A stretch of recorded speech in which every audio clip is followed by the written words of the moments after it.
Welcome to Care More, Be Better, a podcast for people like you who care about the social impact of conscious companies and everyday heroes. Hear inspiring stories from those who put people and planet before profit and personal gain. You'll learn how you can make a difference, vote with your dollars, and get involved today. Here's your host, Karina Belizzi.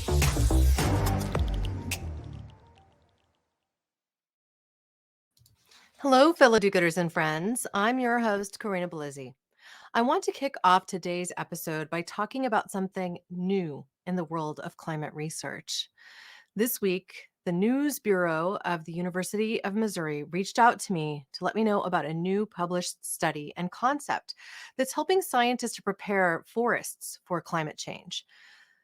It's called the Ecosystem Wilting Point Threshold. I'm going to say that again. The Ecosystem Wilting Point Threshold. And it allows scientists to go back to their ecosystem models and get a greater understanding of what's really happening so that they can better ascertain how forests are performing across the world with different makeups, performing during droughts. This new way of looking at research will help us to be more efficient when planning natural resource management because it can tell us when a forest will stop sequestering carbon and how much water the forest will need so it can once again begin sequestering carbon and producing oxygen. These are key measures of its compatibility with ultimately being a part of the climate solution. So I'm going to quote here from the article by Mizzou, the MU researcher discovers threshold that triggers drought response in forests. Quote, this oak hickory forest in central Missouri reaches its ecosystem wilting point between 2 to 4 weeks of extreme drought. At that point, the forest would need soaking rainfall to rejuvenate. That's right. The ecosystem wilting point threshold is reached when soaking rainfall is what is needed in order for a forest to recover. I think almost anyone who has had potted plants in their home that they perhaps forgot to water for a stretch of time that's too long will ultimately understand this. There is simply a point beyond which no amount of water seems to help a plant recover. It's as if the roots themselves just get too dry to uptake water, so the leaves never come back from their wilting. And I'll quote the researcher Jeffrey Wood here. Forests are pretty important. They're connected to weather and the climate in ways that we still don't fully understand. That's, I think, putting it simply. So as I read this paper, commentary around it, and the press release, I got to thinking about my interview with Paul Hawken about a year and a half ago. I got the chance to meet him and record an episode featuring his then new book, Regeneration, Ending the Climate Crisis in One Generation. In that interview, he talks about getting to know where you live, to really understand it, to know its history and its natural landscape, the people that were there before, the land that existed before there were buildings on it. We yet know so very little. And so, as I reflected on that interview, I'm choosing on the podcast version of this episode to now play the first 20 minutes of my connection with Paul Hawken. This interview will likely be one of my very favorites for a long, long time.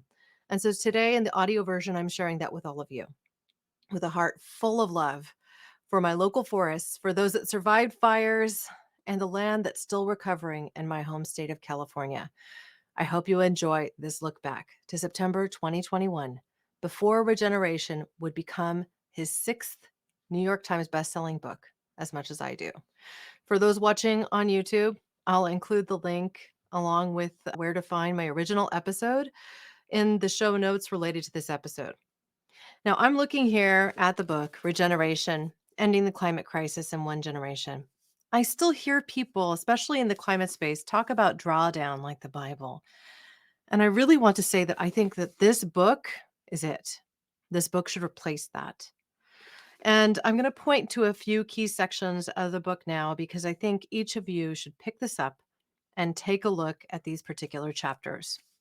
The first is related to forests. And the reason I'm drawing us to that is simple. Our forests have the ability to draw down carbon to their roots. They have the ability to affect weather. They create weather systems. The small water cycle creates weather systems. It's an incredible chapter. You learn about afforestation, reforestation, and even proforestation, and which you learned about on this podcast and on my other show, Nutrition Without Compromise, when I got to interview Dr. Bill Muma, who is the originator of that particular term. There's another piece here that I just was super wowed by that I want to draw your attention to as well. And that is this section called We Are the Weather, written by Jonathan Safran Foer. It's an essay that's excerpted from his book of the same title. He's an incredible author. He's a New York Times bestseller himself. He has written some of my favorite works of fiction. This one happens to be nonfiction. But we have an effect on the weather, even when we put food on our plates. And the last is the thing that he pretends to, that Paul Hawken pretended to in this particular piece of our interview, this 20 minutes and a half. And that is simply this: action and connection. Together we can create change. So if he is being honest about the last part of his book, Pretending the Future One, I suspect that his next work, the one that is yet to be published, might be called something like Connection, perhaps Reconnection, perhaps saying goodbye to some of this social media stuff and reconnecting with one another, with action, with Earth, with our community, with our home.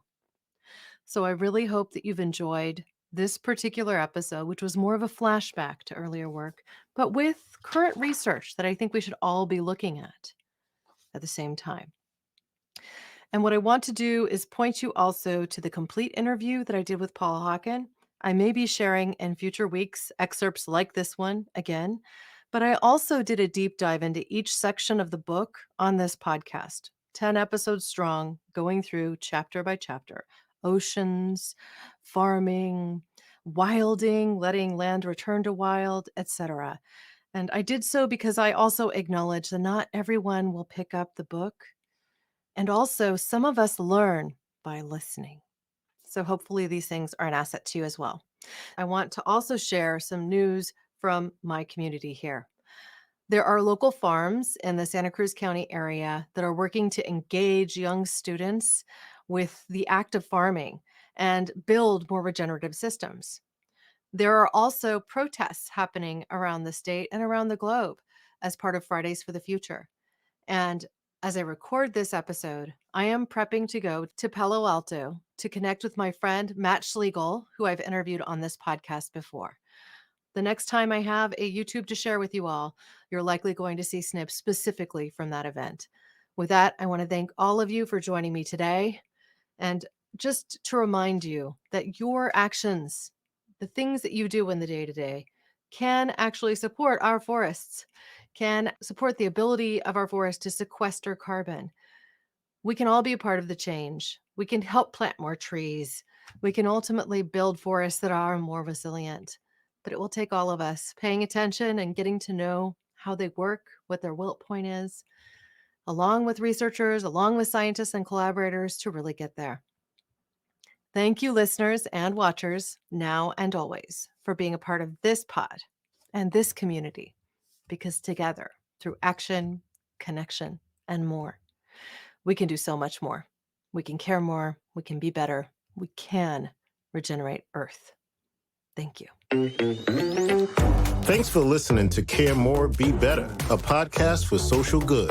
To make sure you never miss an episode, subscribe, rate, and review wherever you listen to podcasts, and share with your friends to help us reach more people and spread more social good.